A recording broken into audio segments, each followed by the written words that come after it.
Hi, everyone. Welcome to the May presentation event for Boston Python. Welcome. We have one large talk and two smaller talks all around the theme of how to do data science with an eye towards good software engineering principles, which I'm very excited about. This is a topic that interests me as Python's use grows in data science and as that field deals with more and more software. So I'm really excited to have these talks.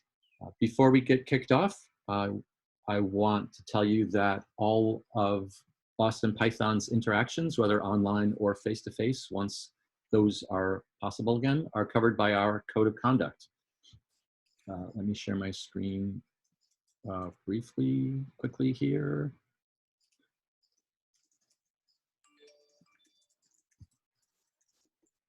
You can find our code of conduct on our About site called about.bostonpython.com. The code of conduct is there, which explains how we deal with each other and what you should do if you think that something is going wrong. I want everyone to feel happy and productive and safe. If at any time during any Boston Python interaction you don't, please get in touch. The site about.bostonpython.com also includes details about the kinds of events we run, although we haven't updated it for our pure online events. It has a link to our Slack workspace, how to sponsor, how to post jobs, all of those sorts of things. One thing to know about this site is that it is a GitHub Pages site, and so you can actually edit this page on GitHub and make us a pull request, which could be a great way to start learning about how open source interactions happen, because you can just edit text rather than having to deal with code to get started. In our Slack is a few different channels. The one I particularly want to call out to you is one called Organizing, which is where we can discuss what we're going to do for events and how they're going to be run. One of the challenges we're facing these days is that we're doing purely online events. This is our third. And each time I do one, I realize something about it that could have been much better. And I'm looking for your help in just telling me what you thought of it, giving me ideas for what we could do differently. We've done this is our third presentation event. We haven't figured out how to do our project nights online. Project nights were people sitting at round tables with labels on them. There was a data science table and a web table and a DevOps table and a bad ideas table. And you would select the table you wanted to sit at, and you do whatever you do with those people that have that similar interest to you. We don't have a way of doing that now that we don't meet face-to-face. So I'm very interested in ideas about how we could do that. So come to Slack, go into the organizing channel, and let us know what you think. There's in the group chat, someone has just asked, how do we give feedback for this? You can talk about it in Slack. You can put a comment on the meetup.com event page for this event. You can send me an email, ned@bostonpython.com, if you want to have a more private discussion about it. I'm very interested to hear what people think. Francis mentions Remo, which is another online virtual event tool. I attended an event that used Remo, and it looked very interesting. It solved the choose your own table problem, although it was ultra quirky in some other ways. So maybe we could try that out. I'd be interested to hear other people's experiences with it. One of the questions just before we got started was about PyCon. PyCon was going to be in Pittsburgh this year in April. It didn't happen, as most conferences have not happened, but they're putting videos online. So they've asked their speakers to record themselves, and they're posting those videos. So pycon.us has videos if you want to see them. I can, is it pycon.us? I think I'm misremembering the domain name. Oh, no, that's right. PyCon is happening online. You can look at the talks that they have posted. They've got all the usual opening address, closing address, welcome, interactions with the steering committee, tutorials, which are long 3-hour in-depth explanations of things, talks, which are 25 or 45 minutes long. So there's a lot of material there. So you can still get the latest thinking from the Python world in presentation form, just as you would have at PyCon, but from people's home on a website. So tonight, so this afternoon, we have 3 talks. I want to encourage people to think about what they might do for talks. And I want to really thank Brianna, Brian, and Lee today for doing these talks. They all endured varying amounts of arm twisting to get this to happen. And I don't want to make that sound like a painful process. My point is that if you have even the slightest inkling that you might want to do a talk or have a topic for a talk, please get in touch with me and I will help you make a talk. And in particular, I want to point out that Brian mentioned a cool thing in Slack, and I said, you could do a talk about it. And he said, I don't know anything about it, or I don't know enough about it. And I said, just say, I saw this thing and I want to show it to you. And that's all you have to do a talk. And we'll see Brian's talk towards the end of this event. You do not have to be the person who wrote the tool. You do not have to be the expert in the tool. You just have to be a person interested enough to show your peers something that you think might interest them. That's all you need to do for a talk. So get in touch with me if you think you might want to. One of our online presentation events was lightning talks. We'll probably do one of those again. It's a good way for people to do just a little bit of talking and not have to commit to as much work as I'm sure Brianna put into her talk that she's going to be giving to us in just a moment. So keep your eye out for that. One of the things I don't know, by the way, about these online events is what time of day or week is good for them. When we did face-to-face, it was always 6 o'clock on a Monday through Thursday. The last 2 online events we did at 4 p.m. on a Saturday. I don't know. Is that okay? I don't know. Let me know. All right. So we should hand it over to Brianna. Are you ready? Sure. Allow me to share my screen. Yeah. I am stopping the share. You can share. Cool. And take it away. Okay. Am I sharing? Is it purple? That's good. Great. Okay, so Ned, I really love that description. I saw this thing and I want to show it to you. That is exactly how I feel about Python 3 type annotations. I saw this thing and I love it, and I've wrangled my entire team into using it. So my goal is to do the same to you. All right, and just one point of procedure. During Brianna's talk, if you have questions, you can type them into the group chat. I'll be keeping an eye on it, and I might interject to say, here's a question that should be answered now, or we might let it wait until the end. Yeah, totally cool. So I'm a data scientist at Kayak, the travel company, and my background is in evolutionary biology, so it's a little heavy on the science part of data science, but there are still a lot of computers involved. Now I work on algorithms, optimization problems, modeling, and being really, really enthusiastic about improving our actual development practices. So my first couple months on the team looked a little bit like this. We should do all the things! And I was very excited about it. But why? Well, first of all, good code, by which I mean well-tested, annotated, it's organized, you have doc strings, blah, blah, blah. It makes everyone's life better. It's easier to understand what's going on when you look at it. Writing new code, refactoring old code, exploring data, it's all much easier. And as the new person on the team, good code makes me less likely to mess something up, which was my primary goal for the first couple months on the job. Don't drop the production database. Don't drop the production database. I have successfully not unintentionally dropped any production databases.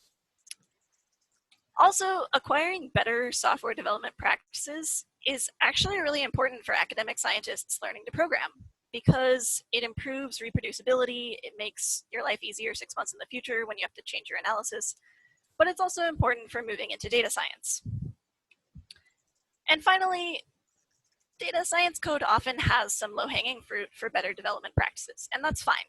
It's often written by folks, myself included, with less of a formal software development background. It's pretty common for something iterative and experimental to wind up in production, and it sometimes focuses more on the data than on the code that's handling the data. Now you can talk to Ned about why you might want to test your code, but this talk is about type annotations. What they are, why you should use them, and how to get started, both convincing other people and the actual coding part. I've aimed this talk mostly at data scientists who work in Python and might have heard of type annotations before, but aren't necessarily familiar with them. But I also hope that if you're a software engineer who doesn't know that much about data science, you get some interesting insights. So first, we have to talk a little bit about how typing works in Python. First, you should know that Python is dynamically typed. So the types of objects are only assigned at execution during runtime when your computer is doing the stuff that you've told it to do. So in this case, we've assigned subject the string cat. We hide this, can you guys see my cursor? Yep. Cool. Yeah. We hide this illegal operation here. You cannot add 4 to the string cat behind an if statement that never gets run. That's totally cool as far as Python is concerned. This line doesn't get run, there's no error, whatever. But if you do execute that code, it throws a type error. You can't concatenate these things, don't do it. Okay? The other thing about dynamic typing is that the type of a variable can change. So here, we start off assigning subject to cat again. It's a string. We change it to 5, now it's an integer. And again, as far as Python is concerned, that's totally cool. I'm going to give you a slightly more realistic code example because we're not usually just saying subject is cat, now subject is 5. This is a function that takes in some values and then, according to some X factor, maybe multiplies them by something. We can see here that we start off printing X factor and it starts as a none type because that's what we've passed in to the function. And then later, after we've applied this logic, it's an integer. And then here we see the output of the code. So that's all cool. Python doesn't care that that type has changed. In a statically typed language, types are checked before runtime. So you can't get away with illegal operations, even if they're not executed, and you can't get away with changing variable types. These types are assigned explicitly in the code when stuff is defined. So here's a short C++ example. I took it from the internet because I don't know how to write programs in C++. But it's simple enough that I think I understand, which is that this is a straightforward function that adds 2 to a number. You can see here we've declared that number is an integer and the return type is also an integer. So that's not something you would usually see in Python. So what is a type annotation? I think of it as an optional way to make your code statically typed. It's optional both in that you can apply it to only some of your code if you want to, just parts of it. It doesn't have to be all of it. And enforcement is also optional. So here's some examples of what type annotations look like. Here's a regular old Python function, add 2 to a thing. Here's the same function with some very basic type annotations. So we've declared that our input argument A is going to be an integer, and also that the function is going to return an integer. It still returns the same output and everything. I should note that this is what they look like in Python 3.6 and higher. You can do this even as far back as Python 2, but I'm not going to talk about that because you should migrate anyway. You can also do inline variable annotations when you assign a value to a variable. I don't do this very often. I find that it usually comes in handy when there's a very confusing object getting passed around, but it is useful sometimes. Okay, this is the most text-heavy slide. You have a lot of options beyond int, float, and string. There are container types, which are amazing for data science. So this basically lets you say, this object is a dictionary or a list, but here's the type of the object that will be inside that structure. So for example, list int means that it will be a list of integers and only integers. You can specify the types of the string of the keys and values in a dictionary. This is all really, really cool because so much of data science is basically just passing around containers of numbers and doing different things to them. So knowing what is going where is really, really handy. There's the optional type, which says it's either the thing inside here or none. There's union, which lets you say that it could be one of multiple types. You can also annotate with types from packages. So data frames, that should say 64, not 63. Date times, scikit-learn models, basically anything that you're working with, you can type annotate, which is really helpful. The same with custom classes. When, for example, you're passing in sort of a non-standard object to a function. What if you're using an instance of one of your custom classes as an argument? Type annotating like this makes it really clear what exactly is going in when it might not be clear from the name. Okay, so now that we've learned what a type annotation looks like, I have to tell you that they are not required, they are not executed at runtime, and they're also not enforced unless you do something extra. I have a really hideous example to illustrate the truth of this fact. This is going to be a very terrible function. Okay, so we're passing in what we say is going to be a number, a dictionary, and a series. Then we're doing some totally ridiculous and not possible things to that. We're multiplying the number by the dictionary, we're adding that to a series and doing a list comprehension. None of it makes any sense at all. It's not supposed to. But if you call it with arguments that are valid, Python is completely happy. That's fine. I'll give you a valid result. These type annotations are 100% ignored at runtime. That's actually great because it gives us the flexibility to continue using Python as a dynamically typed language, but enforce static typing when we want to. And it's type checkers that give your annotations teeth. They're what you use to get value out of those annotations. And this is what takes type annotations from cute signposting on the order of code comments into something that is truly awesome. So there's a variety of ways you can do this. You have some options for packages. There's MyPy, which is maintained primarily by Dropbox. You've got Pyre, which is Facebook and Instagram. PyType, which is Google. Your IDE might do this. I know that PyCharm has its own static type checker. I'll be giving the examples in MyPy for the simple reason that that's what I use. If you want more details about the history and the technical underpinnings of type annotations, as well as some of the subtle differences between these type checkers, because there are differences, you can check out one of the talks from PyCon, actually, that is posted online. There's a link in my presentation, and I'll send the slides around. But it's a really great overview as well. So this is what enforcement looks like after we install MyPy. A working static type check looks very simple. We call MyPy on our annotated script, and it says, yay, good job, no issues. That's what we want to see. It gets a little more interesting when there are some issues. So here I've saved that really, really awful function I just showed you into a file, and I've run MyPy on it. MyPy is very unhappy with me. But it gives really informative error message. Okay, look, you can't multiply a float and a dictionary. Or you returned a list, but I was expecting a string, according to your type annotations. And it tells you which line these errors occur in. So MyPy's actually, in my experience, very clear about what you need to fix, so that's very helpful.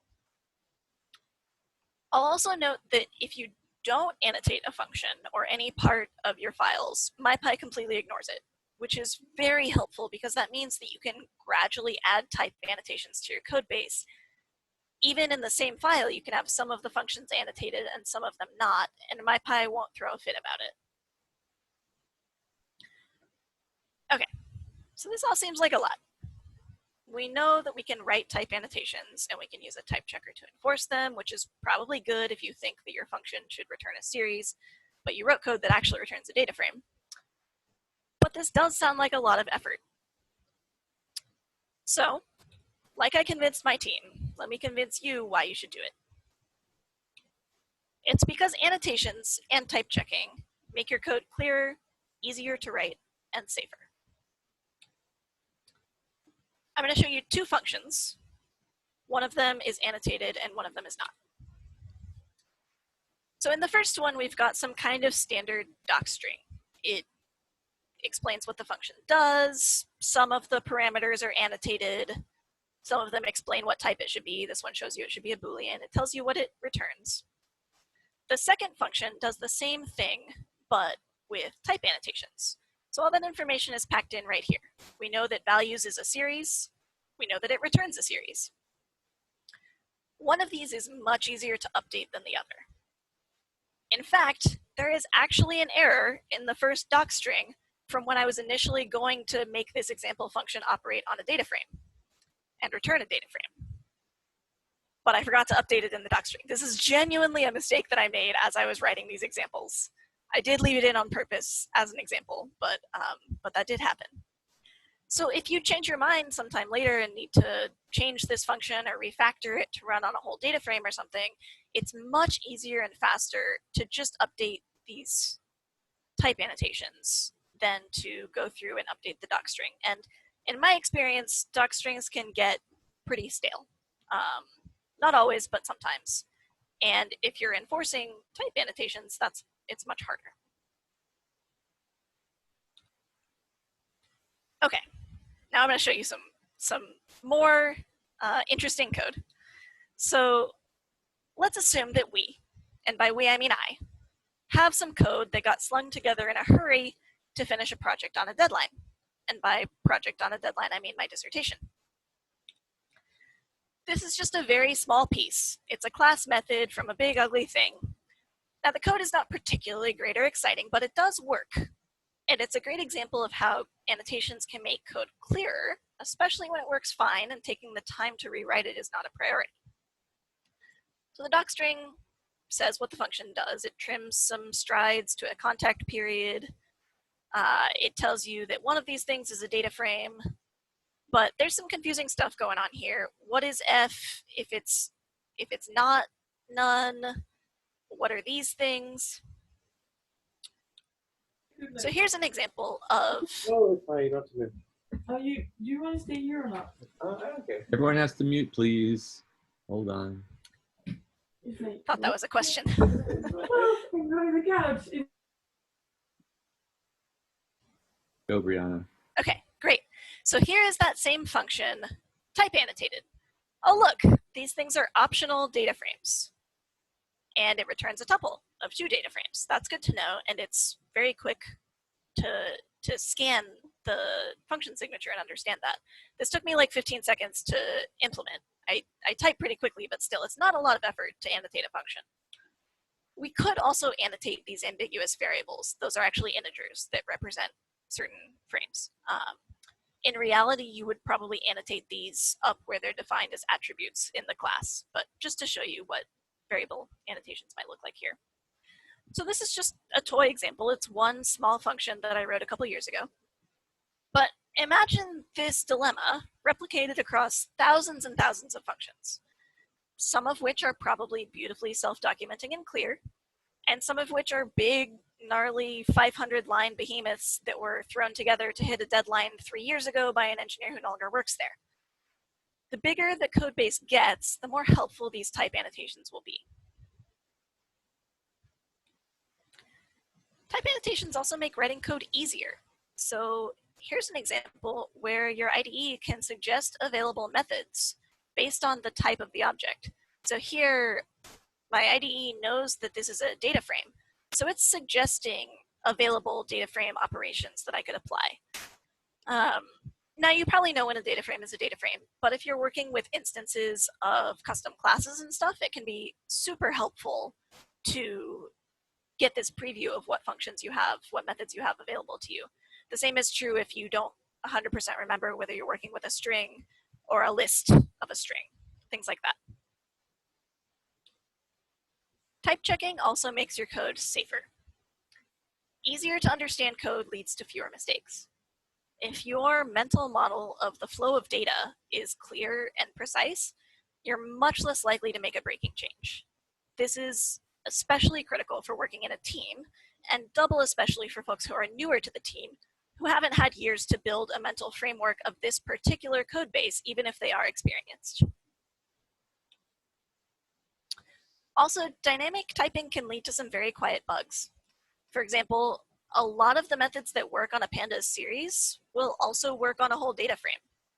Or if you apply a none in one of the transformations, it just sort of silently carries on, but now all your values are 0 or nan.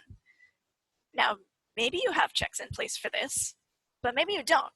Or maybe you have checks in place, but not for the piece of code that you just accidentally broke. And yes, good unit test coverage should catch some or even most of these issues, but it doesn't always. And type annotations are a lot faster to write, at least in terms of asserting that the types of things are what they are. And if you have a data science team that already has such incredible test coverage that you're checking all this stuff already at all the time, I'm very impressed. And also, please give me your email address so I can contact you the next time I'm on the job market.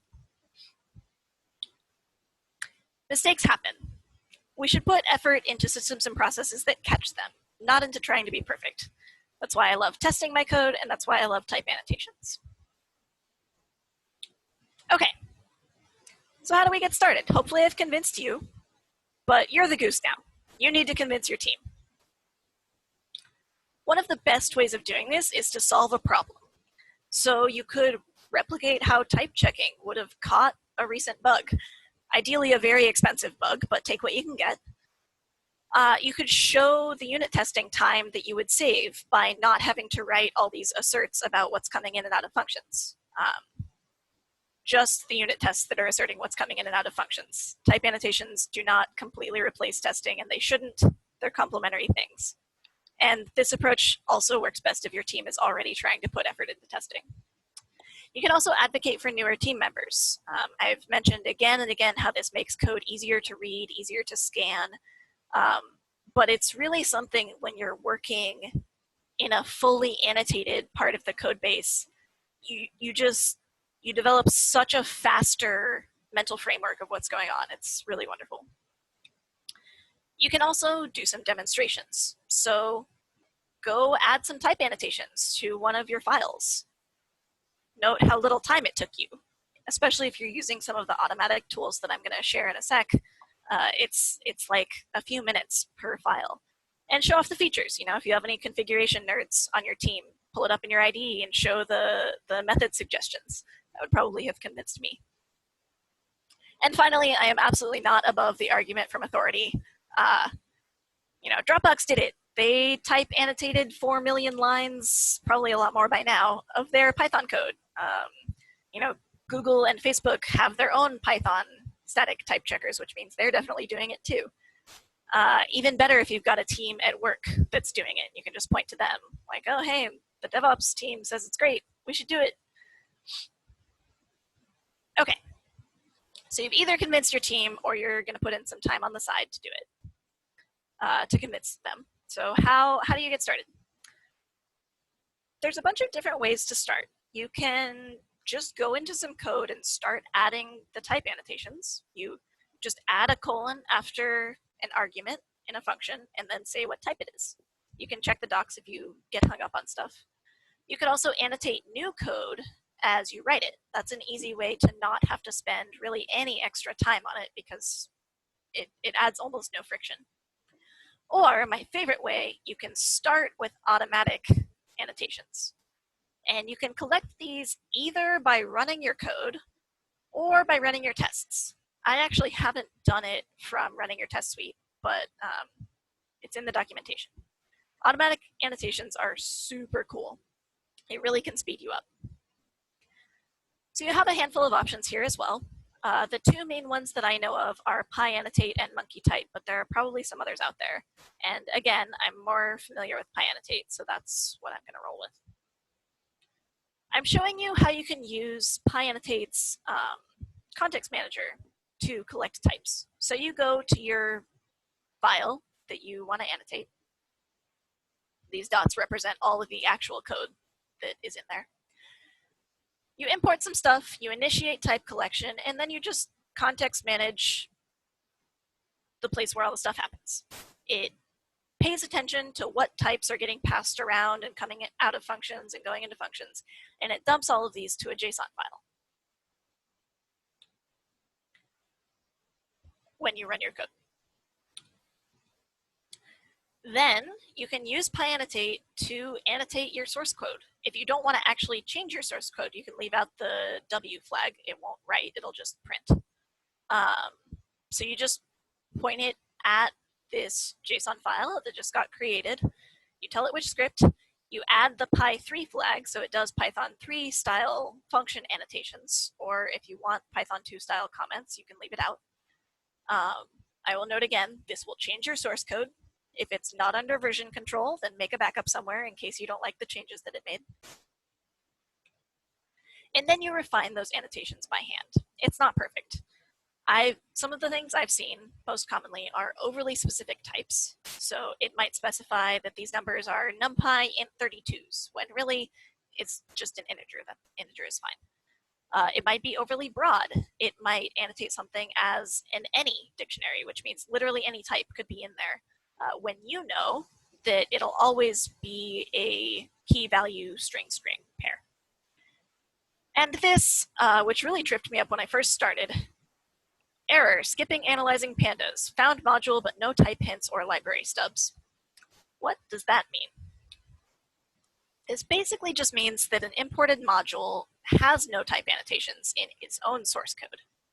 It even points you at the docs where MyPy explains in a little more detail what this means and some ways of getting around it. Type annotations are still undergoing development for a lot of libraries. I know that Pandas is in the process of writing, they're called stubs, basically, that point to type annotations for these objects. One way you can get around this is to globally skip checking imports. So you just add the ignore missing imports flag. That's a bit overly broad. It won't catch things like typos in your imports, but it still works. You can also modify your configuration file to specify which libraries to skip. So the ones that bite me the most are pandas and NumPy and internal libraries where type annotations just haven't been implemented yet. Okay, so you've modified your source code. It has type annotations now. You probably want to go remove that context manager and stuff. It's not going to hurt anything, but it doesn't need to stay there and it might slow things down. Then you can type check your newly annotated code and fix any errors that it finds. Usually it only gets a couple things. In my experience, the most common culprit is when you've defined a variable and then you reassign it to a different type. Maybe you start off with a none and then later maybe it gets assigned to a dictionary or something. MyPy isn't gonna like that. That's not okay according to MyPy, but it's pretty easy to fix. You just give it a new name when you change it, which is probably better practice anyway. I'll also note that applying PyAnnotate will not change any existing type annotations. This is also great news, for gradual typing, because if you run the automatic annotator, and then you go in and fix some things and make it a little more specific, but you leave some of the functions unannotated, you can rerun it later and it'll only mess with those non-annotated functions. In other words, it'll never undo your work. Okay. How do we make sure everyone's on board? We've started type annotating the code. We know how to run it in MyPy and stuff. How do we make sure that this actually happens when people are writing code? There's a bunch of different ways to do this. I implemented it as a pre-commit hook. So basically, whenever you push a commit to Git, there's a pre-commit hook that checks some stuff.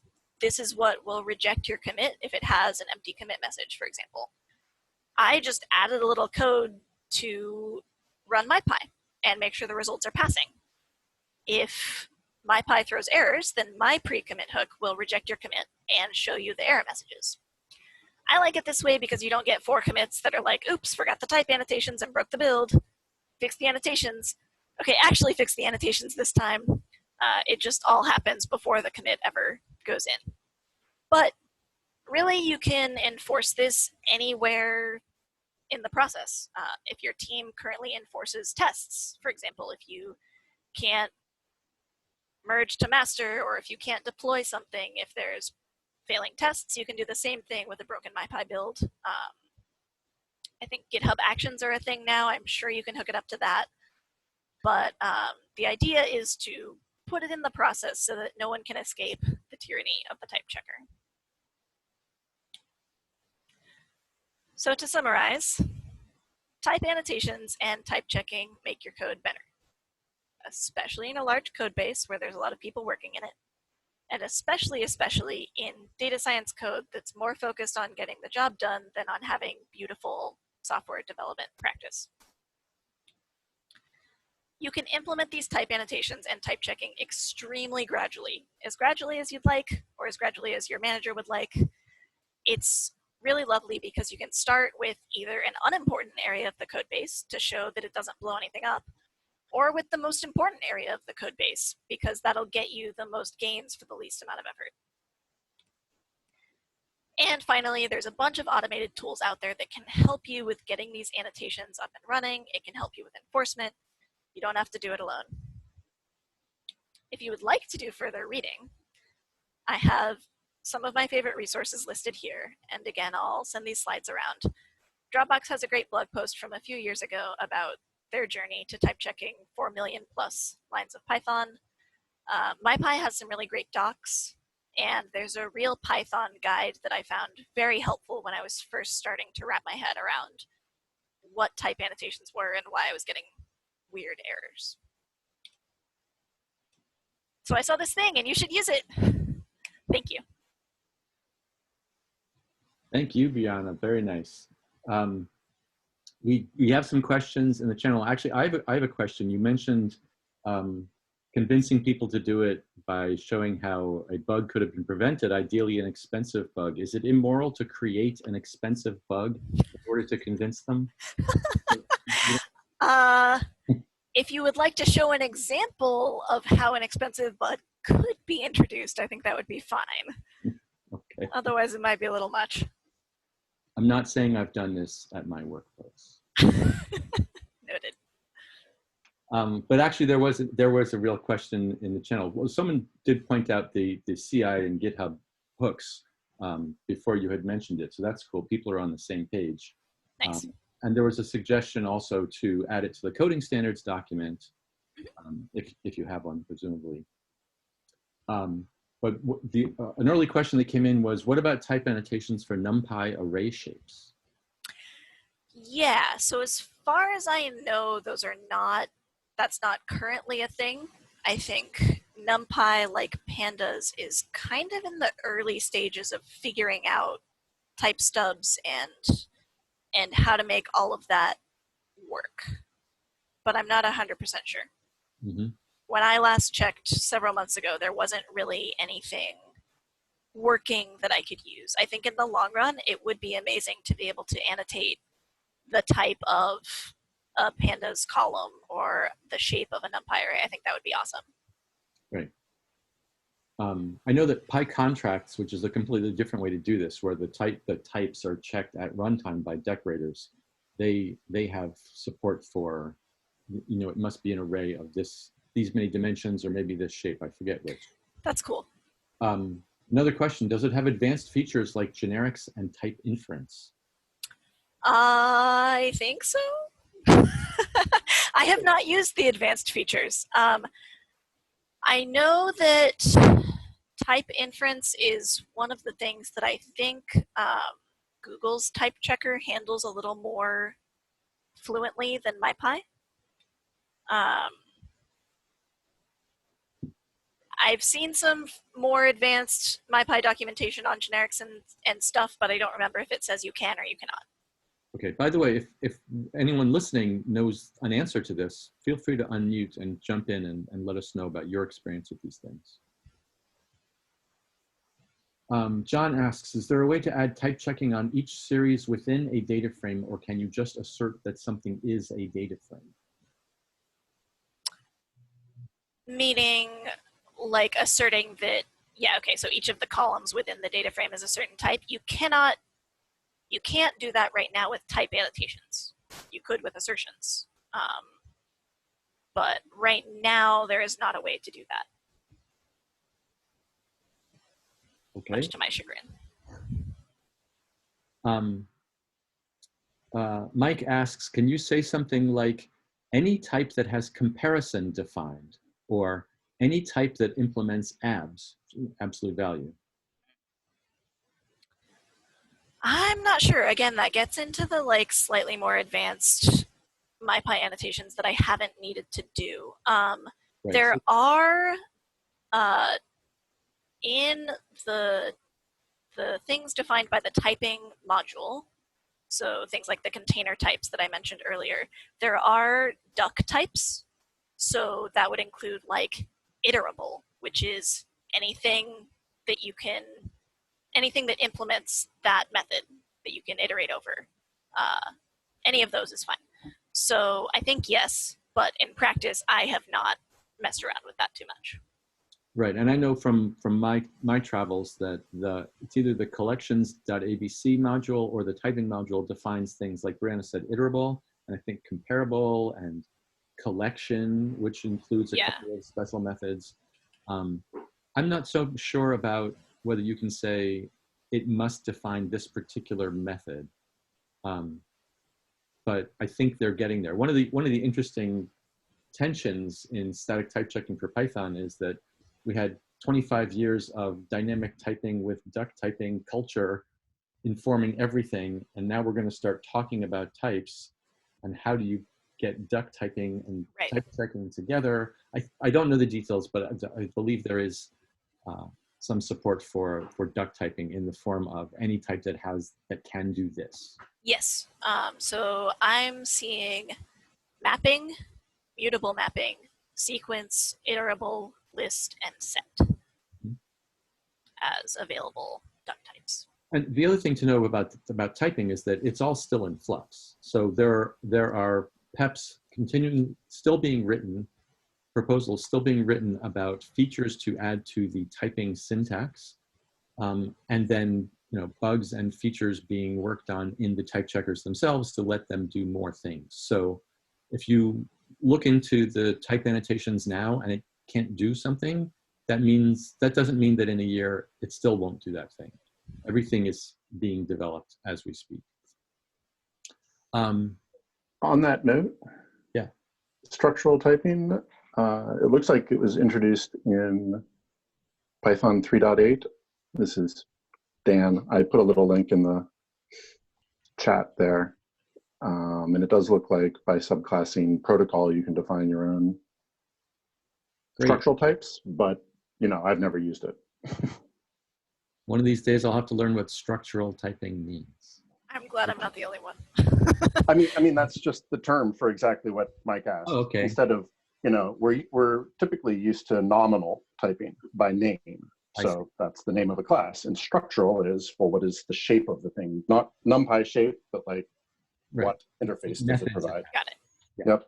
And that's why, they name the thing subclass protocol. Like that's sort of the messaging protocol you might use to interact with the type. Mm-hmm. Thank you. That was very helpful. The next question, someone says, awesome job, Brianna. Thank you. Does Python 3 What a great question. Huh?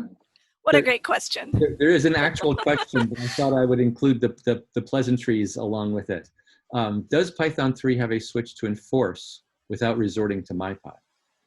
Not that I'm aware of. I think you need something external at this point. Yeah, definitely. The Python interpreter has no plans to check types at runtime. There are actually third-party packages that you can get that will look at the annotations at runtime and do runtime checking as you call the functions. But remember, that's adding a lot of extra execution to your running. And Python is often faulted for being slow in the first place, so you might not want to add extra checks. It could be useful during your test suite, but you probably wouldn't want it in production. Let's see, Brian gives us a link to monkey type and reminds us that he did a lightning talk at our lightning talk session. Right. I was going to mention that. Sorry. That was a really great example of how the automated type annotations look in real time and going through and adjusting them. That was a good talk. Go watch it. Next, I'm scanning these questions. There's a lot of some discussion and going to the questions. Is none its own type, or is it included as the base of every other type? I actually don't know if I can authoritatively answer that question. I do not think it is included as the base of every other type. Right. There's a special type, any, which is one of the built-ins from the typing module, and that basically says it can be anything. Right. Usually I have used optional when something might come in as a none. I don't think I've ever declared a type for something that will always be none, because I'm not sure I've come across that. Right. You might do that as the return type of a function because it's not returning anything. Oh, yeah. Actually, I remember I did this once and MyPy got a little mad at me.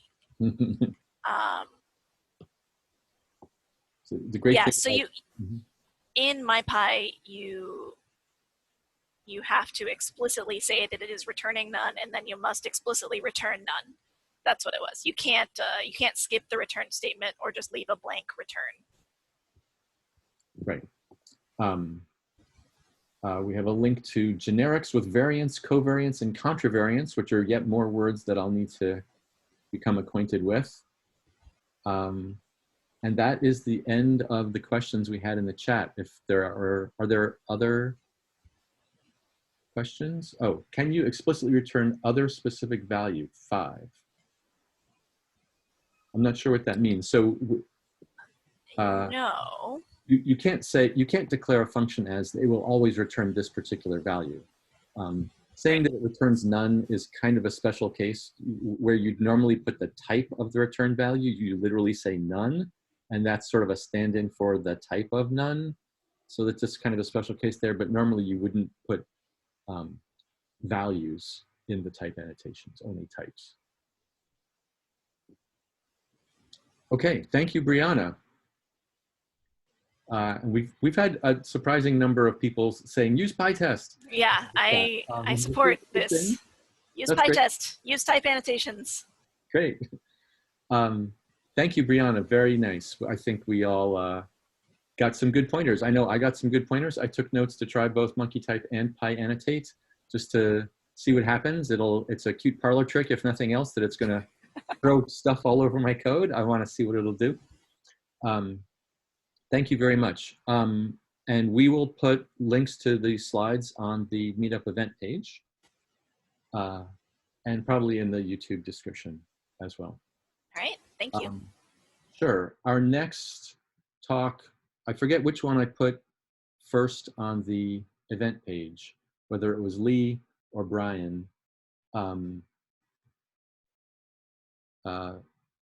Brian, are you ready to go? Yeah, I think you're I'm ready to rock. Okay, you can share your screen. Cool.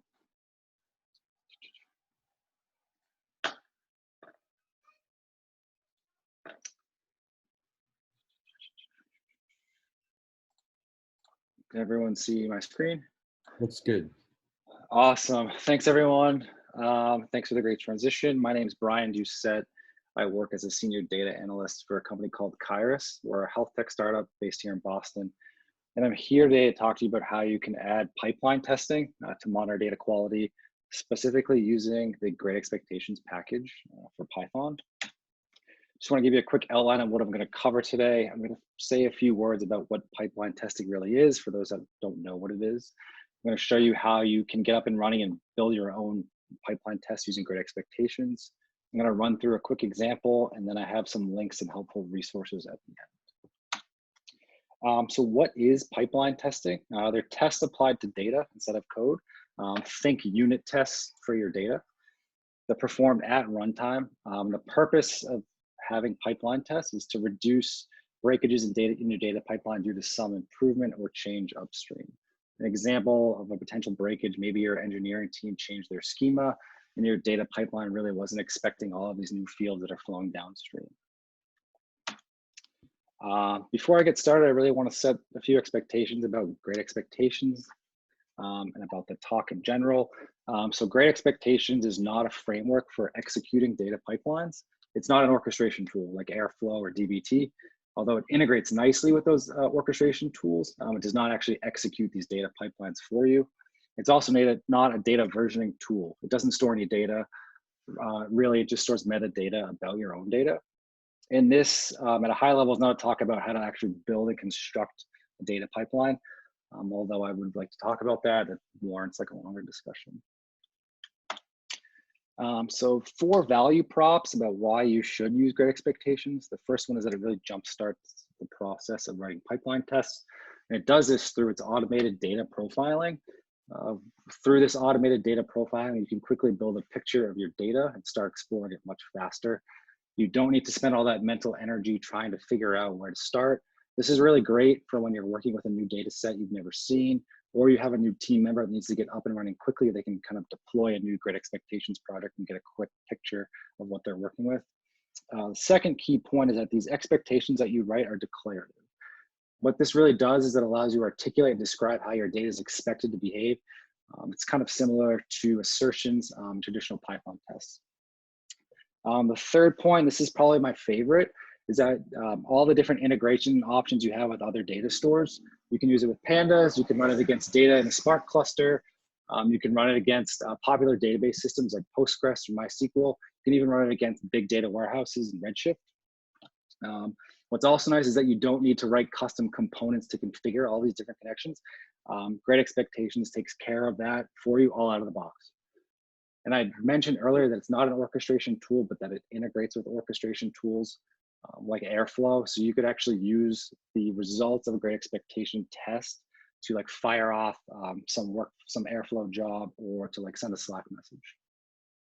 And then the last point is that the test documentation that's actually generated by Great Expectations never goes stale. It's pretty much guaranteed to never go stale. The reason being is because they have this concept called data docs, which are all of your validation results compiled into like a really nice HTML report. And then in a few slides, I'm actually going to show you an example of an actual report that I generated on some test data. This is probably like my second favorite feature. I really like it because when we go back to like how you can articulate your expectations about your data, you can share these with your team. You can store these in like an S3 bucket and just make them shareable to everyone. A third point related to test documentation that I didn't consider until like during the first presentation was that you could use your documentation, these data docs, to really lead discussions around BI development. I can't tell you the number of times where I've worked on like a dashboard project and I spent months working on a dashboard, and then I go to share it with my stakeholders and they're like, well, this isn't how our data is supposed to be. So use the documentation upfront to lead those discussions to kind of prevent those things from happening. So getting started, you can install via pip, Great Expectations, or for those running the Anaconda distribution, you can use this conda install command. It's highly recommended that you install all of this within a virtual environment. There's a lot of packages and dependencies that get installed. After you install the package, you need to create a new project. They refer to it as initializing a new data context. You're just creating a new project. So you're going to run this Great Expectations init command. This is all done within the terminal. Then it's going to generate this subdirectory within whatever project directory you're working in. So I just want to talk about a few of these directories that it generates. So this Great Expectations YAML directory, that's where you define how to access all of your project's data, all the expectations in the validation. This also stores all of the data sources that your project uses. So like connections to your Spark cluster, your Redshift data warehouse. This expectations folder actually stores all your expectations, and those are stored as JSON files. Then you have the uncommitted directory, which is for all the files that should not make it to version control. This is generated automatically, which is really nice. So things like your database connections that you don't want put in version control, you don't want other people access to your databases. And then like code snippets that you might include in some of your documentation, you don't want that data getting in there. Oh, and a quick note. So if you're working within a team, the team member that creates this project and creates this directory needs to be the one to commit that to version control, and then your other team members can pull it down and start contributing to the project. So what are expectations? I keep talking about these. An expectation is essentially a falsifiable and verifiable statement about your data. These are really powerful because they provide a language to talk about data and data quality. You can think of it as like humans to humans and humans to machines. It provides that language for them to talk back and forth.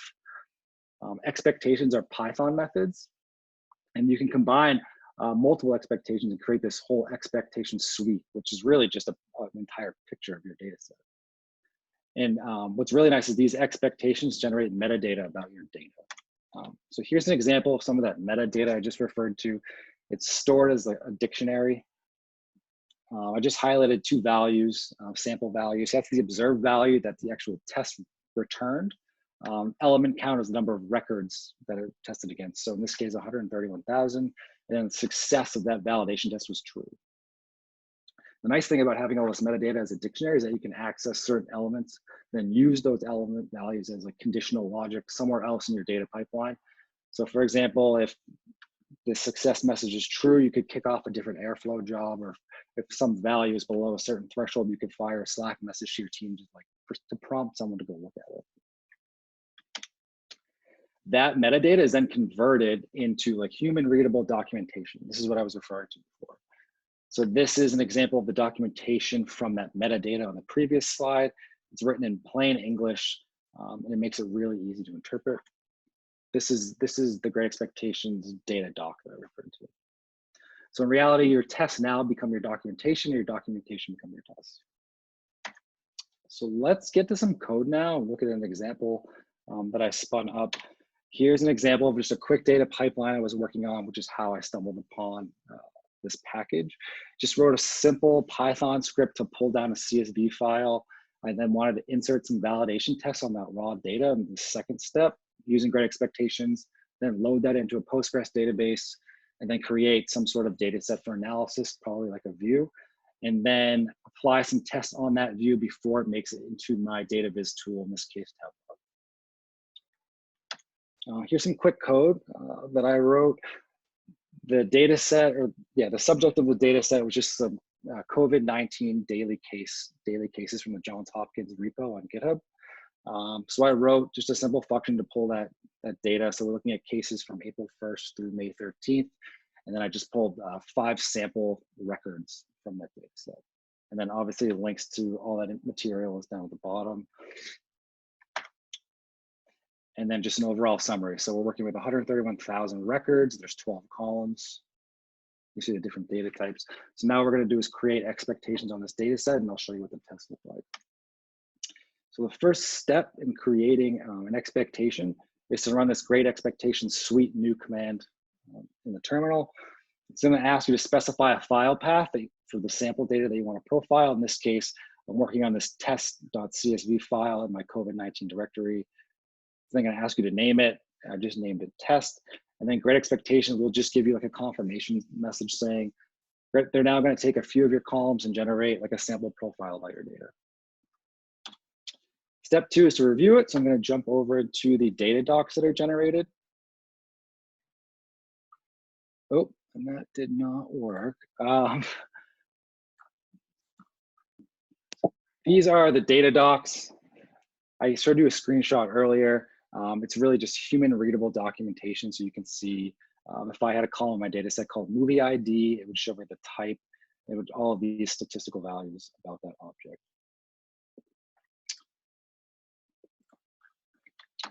The next step is to edit them. So once you generate a basic profile about your data, you then probably want to do some more analysis, and then you want to edit those. What's great about Great Expectations, no pun, is that they use Jupyter notebooks to interactively edit these expectations about your data. The only thing you need to do to edit the expectations suite is run this Great Expectations suite edit, and then you need to pass in the name of that test. So I wrote an expectation called test, and I want to edit it. So I'm actually going to jump into the Jupyter notebook, kind of show you that interface. So this entire notebook is the boilerplate that comes with Great Expectations, which is what I really love. I didn't have to generate any of this. I just provided a sample batch of data and ran a profile. And at the top here, this is all the setup that Great Expectations gives to you. As you can see here, it has the name of my test suite. And can you zoom in a little bit? Just Thanks. How's that? Better. Okay. Down here, it has my connection property. So it's telling Great Expectations that I'm connecting from a file data source. It has the directory where that file is. And then it's showing how that data was read in. So if this were a database connection, it would be different, but I read this in through a CSV file. It then generates a few rows of sample data, so you kind of can see what you're working with. And then down here, where all these expectations are. So these were generated automatically. You can see they're really long, drawn out method names. And I think that's done on purpose so that you can really articulate what you're trying to expect from your data. So this expectation is saying you expect the table row count to be between these two values. And then it generated a number of column expectations. So these column expectations are exactly what were in the data doc that I tried to show you that didn't work. I can send a link out after to the actual documentation. What I wanted to do was just run 2 expectations and then save them, and then show you what the updated documentation looks like. So creating a new expectation, what I'm trying to say is that I want 90% of the values in this province state column to not be null. So the first parameter is the name of the field. This mostly argument is saying I want most of the data to be at least 90% there. And then you're specifying the result format, and I just want a summary. So let's run that. You can see it generates all that metadata for you.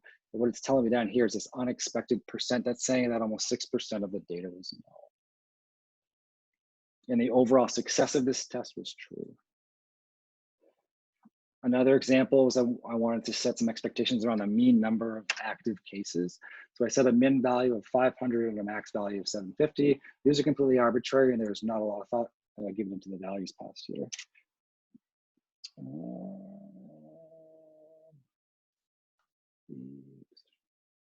Okay, so I'm going to skip this just so I can keep running through the presentation. I'll go through that after. Then down here at the bottom, once you go through this notebook and edit your expectations, you can just run this cell down here.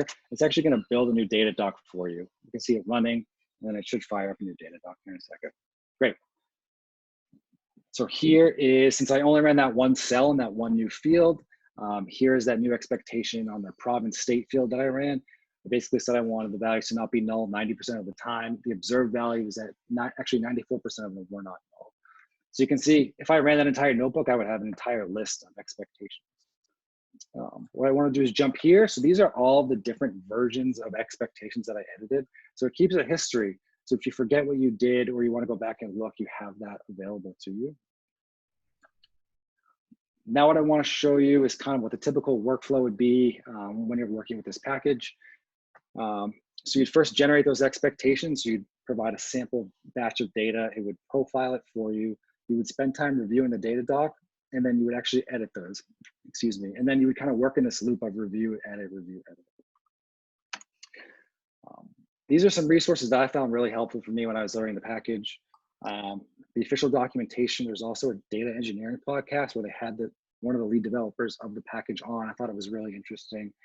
Found a great blog post on Towards Data Science, and then they also have a really active Slack channel if you're interested in communicating with them that way. That's all I have, and thanks. Thank you. Is your arm okay after all the twisting? You're still good? I'm actually glad you did it because it forced me to learn this, but yeah, no, you're very persuasive. If you want to see all of the arm twisting happened in Slack, you can go back and see. It was really fun. I'm not that bad. So there were I think there were some questions here, but I'm not sure if they were particularly about Great Expectations. Someone asked, can it read Parquet or data file, or can it read Parquet or pickle files with data frames? But I'm not sure if that's about Great Expectations or data frames in general. No, I think it's asking, from my interpretation, I think they're asking if you can generate a sample batch of data from a Parquet file or pickle file. And I believe you can, but don't quote me on that, but I'm going to actually look that up once I finish here because I'm curious. Okay, and then another. Oh, yeah. Mm-hmm. Go ahead. I saw how to use it in production. Yeah, so I showed it quickly, but there's this concept of this batch object, this batch context object that they create. So the Jupyter Notebook is just for editing those expectations, which are JSON files. You would actually have to integrate those batch objects into production code. So I only showed you like the first half of the pipeline I was working with, which was just generating sample data and running some validation tests. If you were to, like, further down the line, this is where you would actually integrate it with your Python code with those batch objects. Great. And one more, can you use it over a stream window? I don't know. I really don't know the answer to that question, but it's a great question. I'm guessing that's talking about streaming data. Yes.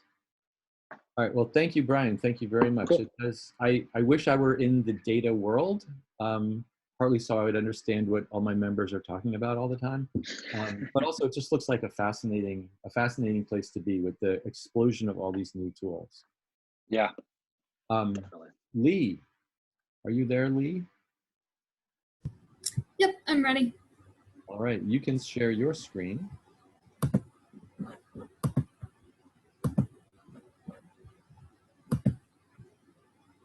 Okay, is everything all right with the sound and slides? Great, yes, go ahead. Awesome, thank you. Let me just start my timer. Make sure I'm doing okay on time. So hi, my name is Lee, and today I'm going to be talking to you today about Special K, which is a library that my coworkers and I released that helps you do safe serialization of machine learning models. Before I start, I want to be very clear about what I mean when I say machine learning model serialization. So in this context, a machine learning model is just a Python object that can take some inputs, maybe a piece of text or a NumPy array, and produce an output, such as a classification as to whether the input belongs in a certain group. And serialization is just the process of saving this Python object to a file. So if I want to send my model to Ned, I can't send him a Python object, but I can send him a file. That process is called serialization, and the reverse process of loading it from a file is called deserialization. There's three main problems with model serialization that I'm going to touch on that we address with Special K. So the first is lack of consistency between serialization frameworks. So maybe you write your machine learning models in TensorFlow, maybe you write them in scikit-learn, maybe you write them in PyTorch. There's a lot of different ways that these libraries handle model serialization. So the default Python library is called Pickle, but all these other frameworks might have different ways of doing things. And this isn't a huge problem, but when you're working with a lot of different types of frameworks, maybe your company uses lots of different kinds of models, it can be hard to have this inconsistency. The second issue is that model serialization is vulnerable to attackers. So there's a specific type of security vulnerability known as a remote code execution, which can happen during model deserialization. And I'll talk about what that is and how we prevent it. And then lastly, it can be difficult to ensure reproducibility during serialization. So you would hope that when you serialize a model and deserialize it again, the thing that you get out is exactly the same as what you put in. But unfortunately, that's not always the case. So what is Special K? Special K is a unified interface for serializing all kinds of Python models. It's safe from this remote code execution vulnerability that I mentioned, and it validates model consistency, meaning it makes sure that the thing you put in is the same thing as what you get out. So I'll talk about these one by one. So how do we create this unified interface for model serialization? I'm going to illustrate this with an example classifier. So our classifier reads the news, and it tries to decide, I'm sorry, is this hiding the slides? No, we can see. Oh, okay. Serial classifier. Okay. Yeah, so and this classifier decides, is this news snippet about cereal? And maybe it looks something like this. It has two components. So it has a preprocessor, which is made with scikit-learn, which will pre-process this text and make it easier to work with. And then it'll have a classifier, which is built with Keras, which will decide, is this text about cereal or not? And if we wanted to write code to serialize this model ourselves, we might end up with a lot of boilerplate. So that's what this might look like. So first we would serialize the preprocessor using its appropriate serializer. Then we would serialize the classifier using its appropriate serializer. And then we would serialize the entire model. And this is a lot of boilerplate, and you can notice that we're also writing to 3 separate files. When you deserialize, you have to reverse this process. So wouldn't it be nice if you could just say model.save and load? So just save my model to a file, load it from a file. I don't have to worry about how that happens.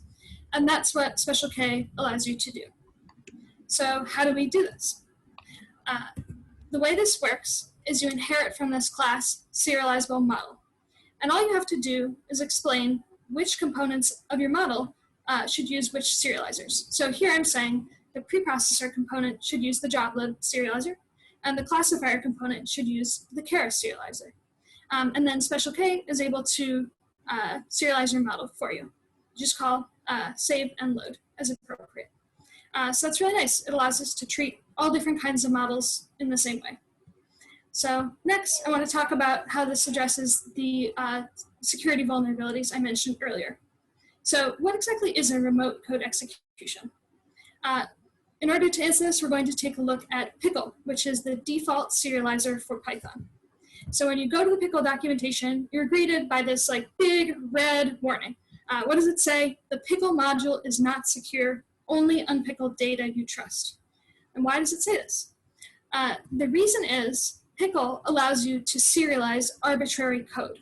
So when you deserialize this file, you're executing arbitrary code on your computer, and you don't necessarily know what's in there. And it's very easy, very possible to construct a malicious file which will do damage to your computer when you deserialize it. The way this happens is a bit outside the scope of this talk, but if you want to learn more, I would suggest this great PyCon talk about Pickle. And I'll make sure these slides are shared so everybody has access to them. So the way that Special K prevents this is by using cryptography. So this is a little diagram of what that might look like. So let's say I want to send my model to a friend. First, I'll serialize it, and then I'll use a cryptographic key to sign it. And this is saying, this model came from me. I promise that this is my creation. I send it to my friend, and my friend verifies my signature. So they say, okay, I can see that this model came from Lee. I can see that it hasn't been changed since Lee created it, and I trust Lee. And therefore, I'm okay with deserializing this. I believe it's not going to do anything harmful to my computer. And Special K, again, does this for you. All you have to do is provide a list of people that you trust. Lastly, I'm going to talk about reproducibility, and how Special K validates the consistency of your model. So in the last step, we talked about how we use cryptography to make sure that the file you're loading is exactly the same as the file that was serialized. And you might think that this means that the model that you get out is exactly the same as the model that went in. But unfortunately, that's not always the case. And the reason for this is that the environment that I serialize my model in is not necessarily the same as the environment that you deserialize the model in. One example of this is maybe I'm using a different version of a Python dependency than you are. This can be really problematic when it comes to machine learning, because a lot of machine learning libraries might use C code, and if it's compiled differently, you might end up with different results. Your model could serialize and deserialize without errors, but when you go to use it, it could break, or even worse, it could fail silently and produce incorrect outputs. And it can be really difficult to figure out why it's doing this and that it has produced incorrect outputs at all. So the way that we guard against this is by requiring users to provide a validation function. This is what that looks like. And this validation function is run automatically before model serialization and after model deserialization to make sure that your model is working appropriately. And what we generally do here is we serialize some validation data along with the model. This is what that looks like. So we add some validation data, and we also add what we expect our model to output when input this validation data. And then when we deserialize our model, we run all of these inputs through our model, and we say, hey, if what the model output doesn't match what we expected it to, then something has gone wrong. Our model is not working as we expect it to, and therefore we can't be sure that what we put in is the same as what we got out. So that's Special K. It's a unified interface for serializing all different kinds of Python models. It protects against security vulnerabilities using cryptography, and it also makes sure that the model that you put into it is the same as the model that you get out of it. If you want to learn more about this, I've linked our blog post and our GitHub page below. Thank you. Thank you, Lee. that, that was great. I love hearing from people who have created things. I will remind people you do not have to be the author of a thing in order to talk about a thing, but it's really great to hear it from the creator themselves when possible. And also a little fact that Lee mentioned before we started recording, Lee is not in Boston, but she works remotely for a company that is in Boston. So that's one little benefit of having online events. We can broaden the number of people that can attend and present. So that one, let's see, there's a question here. Sounds like some compression can also go into this. Is that an issue, the size of the data that's being transferred? Yeah, great question. So what the library actually does, you may have noticed in the example that I used at the beginning that there were potentially multiple files that could come out of it. So like one file for the preprocessor, one file for the classifier, and then one file for the model itself. What the library will do is actually compress this into a tarball and just give you this like compressed folder to serialize and deserialize. Right, and we have a request to put the GitHub link directly in the chat. Sure. Ed bragged about how he was pip installing things during the talk, and it looks like other people now can't wait for the links on the event page. They need them now because they want to try it out right now. Any other questions for Lee or Brian or Brianna? I'm curious if, sorry? Oh, I just pasted the link in the chat. Thank you. And in the name Special K, is the K for Kensho? It is. I like the connection to serial though, that's good. Oh, this is another good question. What happens between versions of Special K? So every model is serialized with some metadata, and that metadata contains information about what version of Special K it was serialized with. And so you can make sure to keep the versions consistent. Right. And yes, somebody has noticed that the pun, the name of the library is based on a pun on serial. I only put that together as I was asking about the name just now. So yes, thank you. Some of us are a little slower than others. That's fine. We value all learning types here. Well, thank you to our three speakers. I'm wondering if anyone has any other tips or tricks for doing disciplined engineering on top of the sort of Wild West data science that can be happening out there. If you don't want to mention it now or you're not here, come to the Slack workspace for Boston Python. We have a data channel, I think it's called Data. I first heard about Great Expectations and Brian's interest in it in Slack, and so that's how we got this talk. So things are happening there, and I encourage you all to come and join. By the way, edX was our sponsor today because they provided this Zoom channel for us to use. edX is my employer. We do online education. We were founded in 2012 by MIT and Harvard, and we put mostly university level courses online. As you can imagine, interest is up in online education these days, and we are hiring. edX.org/careers, if that sounds interesting to you. And it's all open source, Python and Django code. Anyone have any topics they want to bring up now? If not, thank you for coming. As I mentioned, we don't have a regular cadence of events right now. We've done 3 of these online events. We're going to be doing more. I don't know when we'll feel comfortable doing our traditional face-to-face events, so we're going to keep doing online events. But we can do them differently than the 3 that we've done so far. I'm always interested in ideas. If you want to run an event, come and talk to me. If you want to talk at an event, come talk to me. If you don't want to talk at an event, come talk to me, because I will convince you that you should talk at an event. That's my parlor trick, is finding a topic for you, even when you think you don't have a topic. Thanks everyone. I'm glad to see your little tiny faces. I'm hoping one day to see your real faces again. Thank you to our speakers, and thank you to everyone for attending. Be out there, be safe. I'll see you online again, and I'll see you in Slack. Thanks everyone. Thanks, Ned. Bye.